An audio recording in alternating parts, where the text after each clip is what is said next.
Mula nung maging affiliate ako, ayaw ko na hate ko na talaga ang naglalabas.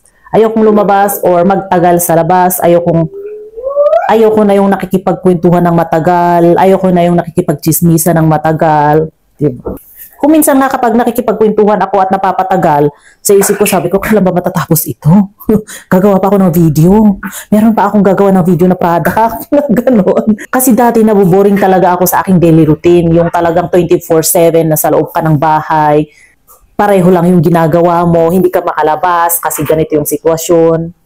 Oo. Kaya dati naiinis ako sa sitwasyon ko na nasa loob lang ng bahay, nangangati yung ako, gusto kong lumabas, pumunta doon, kapag may okasyon hindi ako makapunta kasi ganito yung sitwasyon.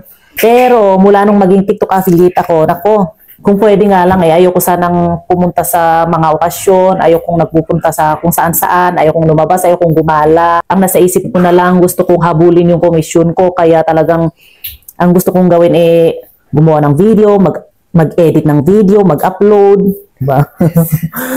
I-review yung mga videos ko. Ganun lang gusto ko. Parang mas nag-e-enjoy na ako sa ganun. Parang mas nag-e-enjoy pa nga ako na nandito ako sa loob ng bahay, unlike before. Ngayon, kahit lumabas ako dyan lang, pagkalipas ng isang oras, babalik din, nagbabadali pa nga akong umuwi . Noon gagabihin pa ako kapag lalabas ako, talagang gabi na ako darating kasi minsan-minsan lang ako nakakalabas. Ang gusto ko lang ngayon kapag lumalabas ako yung nag-out of town, o gayong umuwi sa probinsya, ganoon kasi kahit papaano pwede pa rin akong mag-video.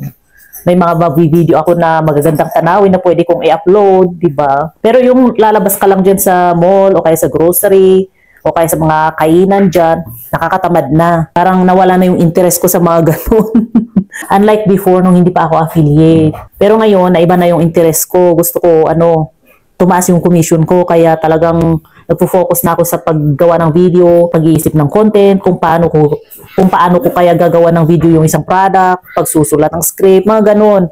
Nandun na ang interest ko, ng focus ko. Kasi gusto ko ring magkaroon ng 6 digits na commission kagaya ng iba. Ako kasi, nasa 2 digits pa lang. Kaya talagang todo kayod tayo,